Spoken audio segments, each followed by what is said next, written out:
The Galactic Council chamber resembled a massive amphitheater, designed by someone who'd had a bit too much to drink and then decided to add tentacles. Lots of tentacles. The walls writhed with bioluminescent tendrils that served as both decoration and advanced technology, a fact that never failed to make Admiral James Chen's eye twitch. For the 47th time, the Zex-Thari representative droned, their crystalline body refracting light in what Chen had come to recognize as their species equivalent of an eye roll. Humanity's application for membership in the Galactic Council has been denied. Chen stood at the center of the chamber, surrounded by tier upon tier of alien representatives. After 15 years of rejection, he'd gotten pretty good at identifying their various expressions of disdain, even on faces that looked like they belonged on the seafloor or in a geometry textbook. "May I ask the grounds for rejection this time?" Chen managed to keep his voice steady, though his right hand was clenched so tight around his datapad that the reinforced military-grade case creaked in protest. The PX Alaxian representative, a being that looked like a cross between a jellyfish and a chandelier, floated forward. "Well, for starters, your species still hasn't managed to achieve Type 2 civilization status. Neither have the Vauxians, and they were admitted last cycle," Chen countered. "The Vauxians have a much more refined cultural heritage," a methane-breathing blob called out from somewhere in the upper tiers. "Ah yes, because their primary art form involves metabolizing different types of rocks." Chen's deadpan delivery earned him a few disapproving buzzes and clicks from the assembly. The High Counselor, an ancient entity that resembled a collection of geometric shapes arranged into something vaguely humanoid, raised what might have been a hand. "Admiral Chen, your species' propensity for sarcasm is precisely one of our concerns. Furthermore, your continued reliance on binary computing, which powers half the entertainment systems in galactic space. And your species' notorious tendency toward what you call spite-motivated innovation makes many members uncomfortable." Chen thought back to the briefing packet he'd received before this mission. It had included a highlight reel of humanity's previous application attempts. There was the time they'd proved they could achieve faster-than-light travel by building an engine powered by spite and coffee. Then there was the incident with the quantum harmonics that had accidentally turned half a moon into a giant speaker. They'd fixed it mostly, and who could forget the time they demonstrated their terraforming capabilities by drawing a smiley face on Mars that was visible from space. "Distinguished members of the Council," Chen said, adopting what his staff called his diplomatic voice, "humanity has met or exceeded every technical requirement for membership. We've developed clean energy solutions, achieved interstellar travel, established peaceful colonies, and even invented a pizza that doesn't get soggy when reheated." A murmur ran through the chamber at that last point. Food technology was always a hot topic in galactic politics. Nevertheless, the High Counselor's shapes rearranged themselves into what Chen assumed was meant to be a stern configuration. "We find that humanity lacks the necessary gravitas for full membership at this time. Perhaps in another century or two." "We've been hearing that for the past 70 years, Chen interrupted, his diplomatic facade cracking slightly. "How many more hoops do you expect us to jump through? We've literally moved planets to prove our worth." "Ah yes," a particularly smug-looking gas cloud chimed in. "The Pluto incident. Another example of your species' alarming tendency to answer simple questions with overwhelming demonstrations of capability." Chen took a deep breath, remembering the meditation techniques his husband had taught him. "Very well. I thank the Council for its consideration." He gave a bow that was exactly 1 degree shallower than protocol required, just enough to be noticed, not enough to be called out on it. As he turned to leave, the High Counselor's voice followed him. "We look forward to humanity's 48th application, Admiral. Perhaps you'll have achieved the required level of maturity by then." Chen's stride didn't falter as he walked out of the chamber, but anyone watching closely might have noticed the slight upward curl of his lips. It was an expression that, throughout human history, had often preceded moments of spectacular innovation or catastrophic genius, usually both. "Time for Plan B," he muttered to himself as he headed for his ship. "And this time, we're going to need a bigger construction yard." The Emergency Planetary Council convened in the underground chambers of New Geneva exactly 6 hours after Chen's return from galactic space. The room buzzed with the kind of tension that usually preceded either a declaration of war or a particularly controversial pizza-topping debate. Ladies, gentlemen, and beings of all quantum states, Chen addressed the assembled leaders, his uniform pristine despite his recent interstellar journey. I come bearing news that will shock absolutely none of you. We've been rejected, again. A collective groan echoed through the chamber. The president of the African Union dropped her head into her hands. Did they at least give us a different excuse this time? Oh yes, Chen's grin was sharp enough to cut diamonds. Apparently we lack gravitas. Also, they're still upset about the Pluto thing. We put it back, protested the European Federation's chancellor. Mostly, muttered someone from the asteroid belt delegation. Chen cleared his throat and tapped his datapad. The holographic display burst to life, showing a series of complex mathematical equations and engineering schematics. Which brings me to my proposal. I call it Project Gesture. The room fell silent as the hologram resolved into a massive planetary construction. Then, as recognition dawned, the silence transformed into a mixture of gasps, chokes, and at least one poorly suppressed guffaw. Admiral Chen, the Chinese premier, spoke slowly. Are you suggesting we build a planet-sized middle finger? Yes, I am. Chen's face was the picture of professional composure, complete with articulation for maximum expressiveness. The North American representative leaned forward, squinting at the schematics. Those looked like fusion reactors in the knuckle joints. We might as well make it practical, Chen shrugged. The power output could support a small colony. In the palm, of course, for optimal gesturing. This is absurd, the Indian president declared, though her eyes sparkled with poorly concealed amusement. The resource requirements alone are completely feasible using our existing Dyson swarm and asteroid mining operations, Chen cut in smoothly. Dr. Rodriguez and his team have already run the numbers, 3 times, while giggling. The lunar colony's ambassador raised her hand. What about the Galactic Council surveillance? They'd notice something this big. Not if we build it in the Oort cloud using our new quantum shrouding technology. They're so convinced of our technological inadequacy, they won't even think to look there. Chen's smile turned predatory. Besides, their sensors still can't detect anything we shield with spite. We tested it extensively during the last rejection. The room erupted into heated discussions. The Australian representative was already calculating potential tourism revenue.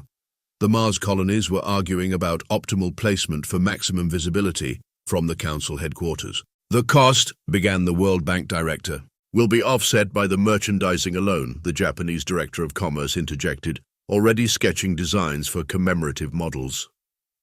The UN Secretary General stood up, raising her hands for silence. Admiral Chen, what you're proposing is childish, petty, and a massive expenditure of resources that could be used for more practical purposes. She paused, a slow smile spreading across her face. How soon can we start? Chen's answering grin was positively wicked. The engineering teams are already assembled. Dr. Rodriguez hasn't slept in 3 days. He's been too busy cackling over the structural designs. And the message it sends, the Brazilian president mused. Is perfect, Chen finished. It says we're technically capable enough to build something of this scale, petty enough to actually do it, and confident enough not to care about their opinion anymore. Plus, he added, bringing up another set of schematics, the whole thing doubles as a fully functional space station and solar collection array, because if we're going to be petty, we might as well be efficiently petty. The Secretary General looked around the room. All in favor? The vote was unanimous, though the Martian delegate insisted on adding a rider about including a backup gesture just in case. As the meeting adjourned, Chen heard the Russian Federation's president mutter, "Finally, a space project the public will actually be excited about."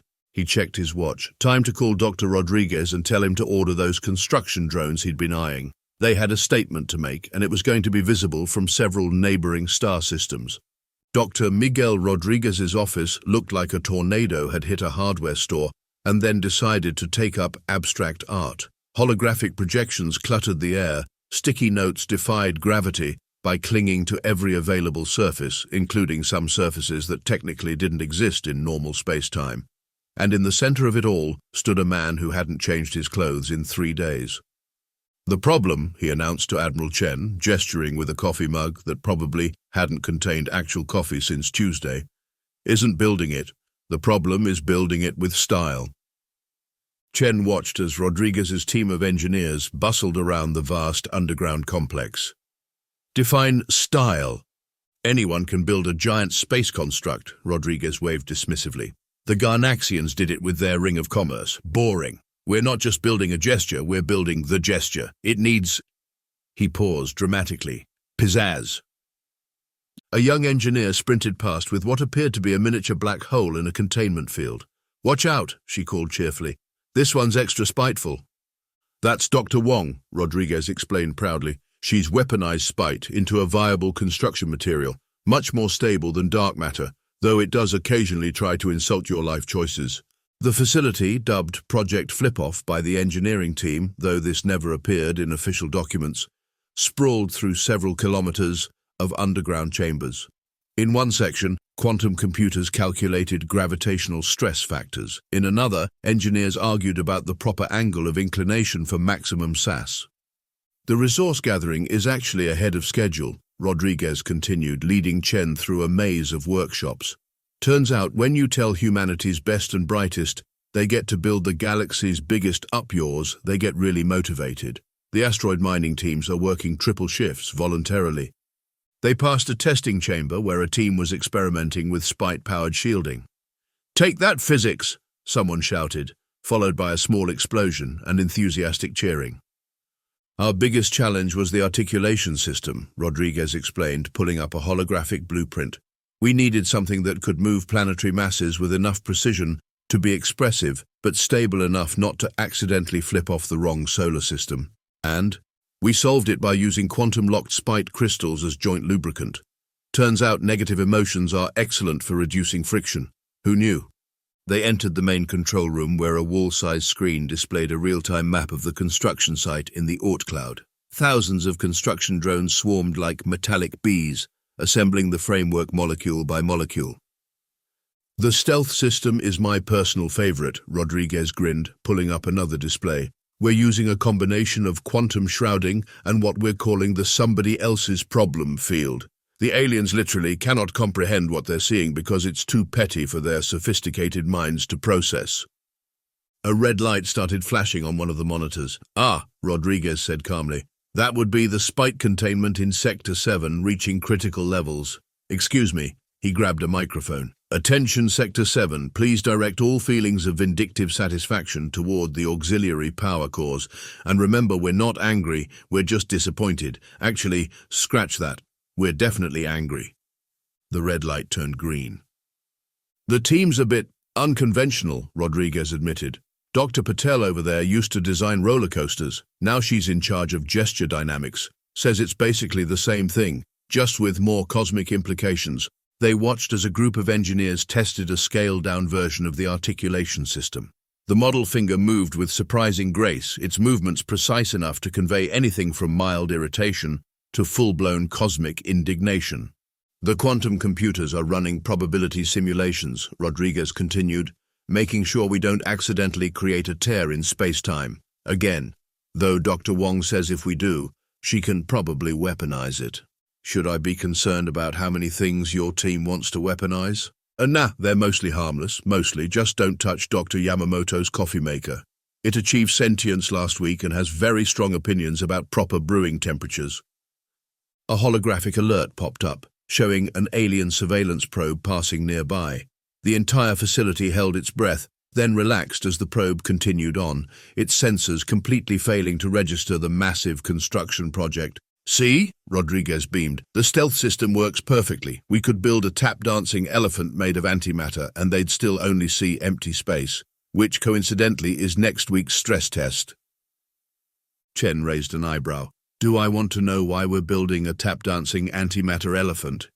"Probably not, but I can tell you it's technically a load-bearing elephant." As they completed their tour, Rodriguez stopped by his workstation and pulled up the master construction schedule. "We're actually ahead of schedule. Turns out spite is a fantastic motivator. Plus, Dr. Wong figured out how to use compressed indignation to power the construction drones. They're running at 150% efficiency and somehow radiating smugness." Chen nodded, watching the massive project take shape in the distant reaches of the solar system. "And the power systems?" Oh, that's the best part, Rodriguez's eyes gleamed. We're not just building a giant middle finger. We're building a giant middle finger that's also the most efficient solar collection array in human space, because nothing says fuck you quite like achieving total energy independence while expressing your feelings. A cheer erupted from the testing chamber, followed by what sounded suspiciously like a small quantum detonation. Rodriguez didn't even blink. That'll be the spite crystals achieving quantum coherence. Don't worry, that's supposed to happen, probably. The construction of humanity's greatest spite-powered achievement proceeded at a pace that made physics itself seem a bit nervous. In the depths of the Oort cloud, swarms of construction drones wove planetary masses into what would soon become the galaxy's most expensive hand gesture. "Incoming patrol," announced the monitoring station operator, her voice remarkably calm for someone watching a Zexathari battlecruiser drift uncomfortably close to their totally not suspicious construction site. The entire control room held its breath as the alien vessel passed within visual range of their project. On the main screen, they watched as the massive crystalline ship swept its sensors across the construction zone and saw absolutely nothing but empty space. "Told you the somebody else's problem field would work," Dr. Rodriguez mumbled around his seventh cup of coffee. "They're literally too stuck up to comprehend this level of pettiness." The next 3 months saw a flurry of activity that would have made an ant colony feel lazy. Mining drones stripped entire asteroids down to their component atoms. Quantum fabricators wove exotic materials into impossible shapes. The spite-powered reactors hummed with barely contained passive-aggressive energy. "Main knuckle joint is now operational," reported Dr. Patel, watching as the partially completed structure flexed its first joint. "And may I say, it's got fantastic range of motion. This thing could probably flip off 3 star systems simultaneously." Public enthusiasm for the project reached fever pitch back on Earth. Children played with tiny holographic models of the structure. Memes about it dominated the quantum net.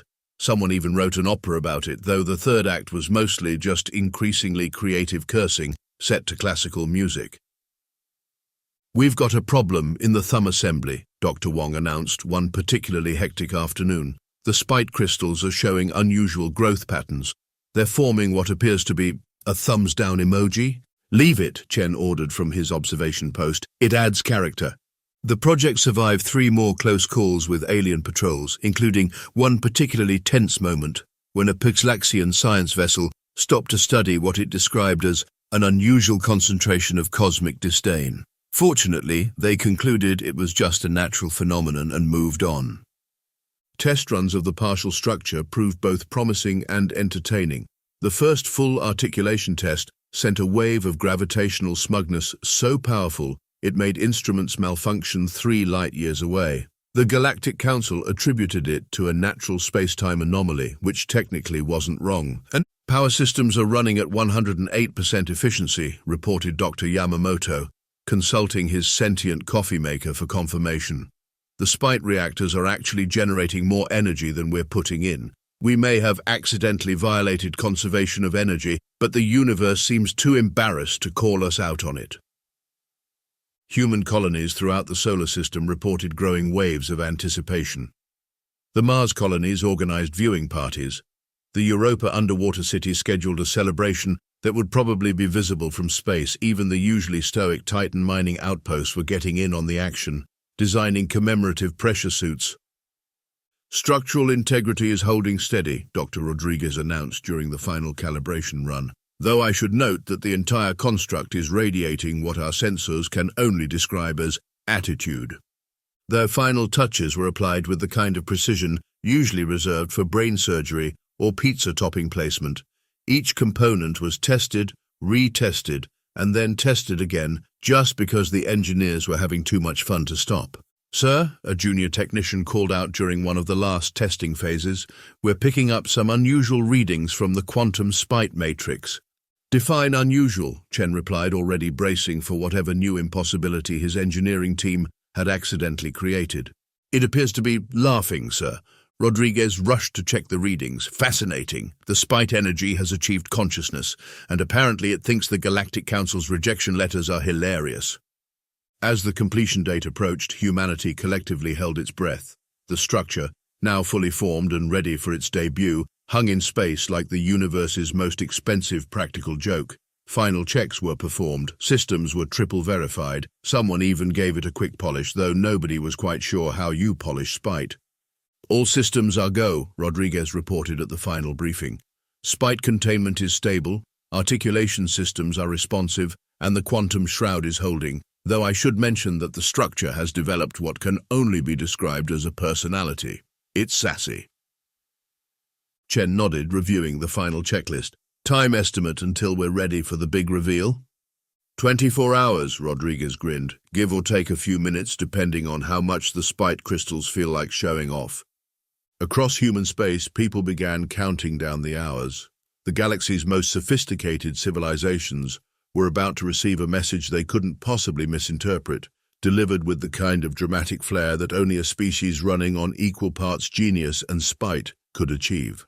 The Galactic Council chamber buzzed with its usual mix of self-importance and bureaucratic tedium. Representatives from 1,000 worlds discussed trade agreements, cultural exchanges, and the pressing matter of whether quantum-based life forms should be required to fill out physical immigration forms. Next on the agenda, announced the High Counselor, their geometric shapes arranged in what passed for boredom, the humans have submitted their 48th application for...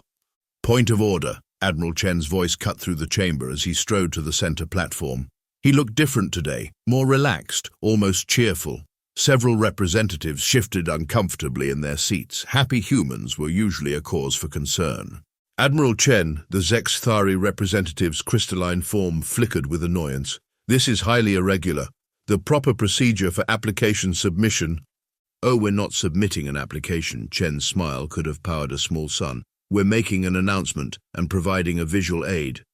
He pressed a button on his datapad. Nothing happened. The High Counselor's shapes rearranged themselves into what might have been a smirk. Technical difficulties, Admiral? No, Chen checked his watch, just waiting for the spite-powered quantum shroud to disengage. Should be right about now. The vast viewing screens that lined the chamber suddenly blazed to life. Warning signals blared as every sensor in a 50 light-year radius registered a massive structure, materializing in what had previously appeared to be empty space. What is that? The Pixelaxian representative's tentacles tied themselves in knots. That, Chen said with the satisfaction of someone who's been practicing this moment in front of a mirror, is humanity's formal response to our 47 rejected applications. The chamber erupted in chaos as the image resolved itself. Floating in space, visible from half the galactic arm, was a structure that defied both physics and dignity. A perfectly engineered, absolutely massive, anatomically correct human hand extending its middle finger toward the Galactic Council headquarters. By the first ones, whispered the methane-breathing blob, it's beautiful. The engineering alone, the Vauxian technical expert was practically drooling. The spite-based quantum mechanics, the gravitational control systems, the sheer scale of it. It's also a fully functional space station and solar collection array, Chen added helpfully. Currently housing 10,000 colonists in the palm, they're quite comfortable. The thumb has excellent views. The High Counselor's geometric shapes were spinning in what might have been distress. This is exactly the kind of immature behavior that powers our spite reactors, yes, Chen nodded. Currently generating enough energy to power half our colonies. Turns out passive-aggressive energy production is remarkably efficient. Who knew? A junior representative raised her appendage. Did you build this just to spite us? Oh no, Chen's grin widened. We built it because you said we couldn't. The spite was just a bonus and a power source and technically a construction material. Our engineers got really creative with that part. The structure chose that moment to demonstrate its articulation systems, slowly flexing its joints in a wave that sent ripples through space-time. Several council members fainted. The Zexthari representative's crystal matrix developed a crack. But the resources required, stammered someone from the upper tiers, were quite reasonable actually, especially since we powered most of the construction with concentrated disdain. Turns out it's a renewable resource if you have enough rejection letters. The chamber's screens filled with data as the council scientists frantically analyzed the structure. Their findings only caused more chaos. These energy readings are impossible. The quantum mechanics involved, Is that thumb giving us a separate thumbs down? Chen cleared his throat. Now I know what you're thinking. This is exactly the kind of behavior that proves humanity isn't ready for council membership. And you know what? You're right. We're not ready for council membership. The chamber fell silent. We're not ready to join an organization that values bureaucracy over innovation, tradition over progress, and propriety over potential. So we're not applying anymore. Instead, we're announcing the formation of a new coalition, one that values creativity, determination, and the occasional bout of constructive pettiness. The screens shifted to show a queue of ships approaching the giant structure. Ships bearing the flags of several younger spacefaring races who'd also faced repeated council rejection. Turns out, Chen continued, when you build a giant middle finger in space, people notice, and some of them want to join the party. We've already signed trade agreements with 15 emerging civilizations. They particularly appreciate our spite-based technology sharing program. The High Councillor's shapes had stopped spinning and now resembled something close to panic. You can't just... This isn't... There are procedures. Oh, and before I forget, Chen added, we've patent-pending protection on spite-powered quantum mechanics. Your scientists might want to note that before they try reverse engineering our technology. The patents are encoded in a spite matrix that gets very passive-aggressive if copied without permission. He turned to leave, then paused. One last thing, that quantum anomaly you detected last week, the one you attributed to natural phenomena, that was just us testing the articulation systems. The actual reveal should be reaching your long-range sensors right about. The structure began to move, its massive form pivoting with impossible grace. As the council watched in horror and begrudging admiration, it executed a perfect multidimensional gesture that somehow managed to flip off every major council world simultaneously. Now that, Chen said to the stunned silence, is what I call gravitas. Behind him, the screen showed humanity's greatest achievement, gleaming in the starlight, broadcasting humanity's message to the galaxy with unmistakable clarity.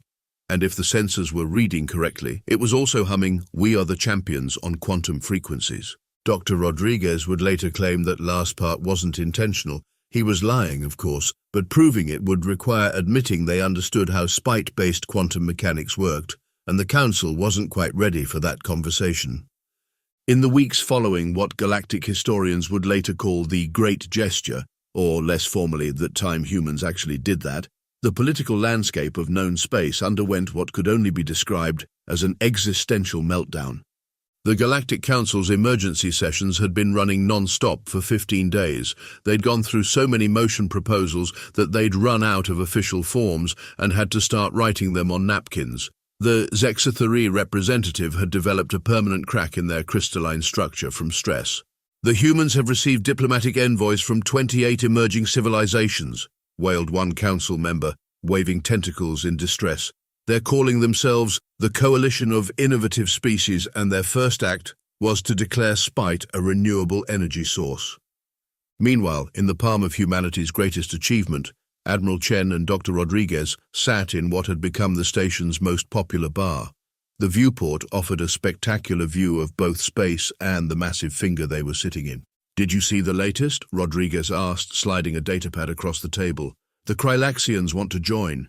They're offering to trade their quantum origami technology for our spite-based power systems. Chen picked up the pad, raising an eyebrow. Aren't they the ones who fold space-time into decorative shapes? Exactly. Think about it. We could make our gesture four-dimensional, really get our point across in multiple planes of existence. The bar buzzed with activity. Representatives from a dozen young species mingled with human engineers, trading stories and technology. In one corner, a group of octopoid aliens was learning Earth-drinking songs. They had added several harmonics that technically shouldn't have been possible in normal spacetime. The Council's still demanding we dismantle it, Chen mentioned, sipping his drink. They've sent 16 strongly worded letters so far. Oh, that's helpful, Rodriguez grinned. We've been feeding them directly into the spite reactors. Power efficiency is up 12%. A holographic newsfeed showed scenes from across the galaxy. Young civilizations were coming out of the woodwork, inspired by humanity's spectacular display of technical prowess and pettiness. The Andromedans, previously too shy to even apply for council membership, had sent a formal request to join the coalition. They'd included blueprints for what appeared to be a galaxy-spanning network of quantum communication relays shaped like cartoon hearts. "You know what the best part is?" Rodriguez said, watching a group of young aliens examining blueprints for spite-powered engines. "We've actually achieved everything the Council claimed we weren't ready for. Energy independence, unified species cooperation, revolutionary technology." He paused. "We just had to be really petty about it first." Speaking of petty, Chen checked his datapad. The structure's AI has started responding to Council probe scans with emoji, somehow, in quantum packets. "Yeah, it's developed quite the personality. Last week it sent a quantum physics joke to a passing Council science vessel. They're still trying to decode it, but I hear several of their theorists had existential crises." The station's public areas had become a hub of interstellar commerce and cultural exchange. Species that the Council had dismissed as unready were proving remarkably innovative when given the chance. The Proxians had already combined their bioorganic technology with spite-based power systems to create self-sustaining ecosystems. The Tau Setians were revolutionizing entertainment with quantum-entangled dance parties. "Latest intelligence suggests the Council is in complete disarray," Chen reported. "Half their junior members are threatening to defect to our coalition. Turns out lots of species appreciate a good bit of cosmic spite." "Have you seen the merchandising numbers?" Rodriguez pulled up another report. "The mini-models are selling faster than we can make them. The Syrians bought 1 billion of them. They're using them as religious icons." Through the viewport, they could see the structure's regular maintenance check in progress. The giant hand flexed its fingers, each movement a masterpiece of engineering and pettiness. Several nearby ships stopped to watch, their crews sending appreciative messages in various formats, including interpretive gravitational waves. "We should probably tell them about Phase 2, Rodriguez mused. Chen nearly choked on his drink. "There's a Phase 2? Oh yeah, Dr. Wong figured out how to make the spite crystals self-replicating. We're thinking of building a peace sign next. You know, just to really mess with them." The bar's quantum radio picked up a transmission from Earth. The opera about the project had just won several awards, including Most Creative Use of Synchronized Spite in the musical category. "You know," Chen said thoughtfully, watching the stars through the station's massive viewport, "when I joined the diplomatic corps, I never thought I'd end up helping build a giant space finger. And I never thought spite could be such an efficient power source," Rodriguez added, "though the fact that it's technically infinite probably says something about our species." The structure's AI chose that moment to send them a message, a complex quantum formula that somehow translated to a smiley face. In the distance, they could see another Council ship approaching, probably carrying another strongly worded letter. "Should we warn them about the new automated response system?" Rodriguez asked. "Nah," Chen smiled, raising his glass. "Let them figure out on their own that it replies to all official protests with a quantum-encrypted cool story, bro." They clinked glasses as outside, humanity's greatest achievement continued its eternal gesture, a monument to the peculiar combination of genius and pettiness that had finally earned humanity its place in the galaxy. Not as part of the Council's vision of civilization, but as something far more interesting. Proof that sometimes the best way to advance the species was to be just petty enough to accidentally revolutionize physics, and somewhere in the quantum realm the spite crystals laughed, because they'd known all along that this was exactly how it would turn out.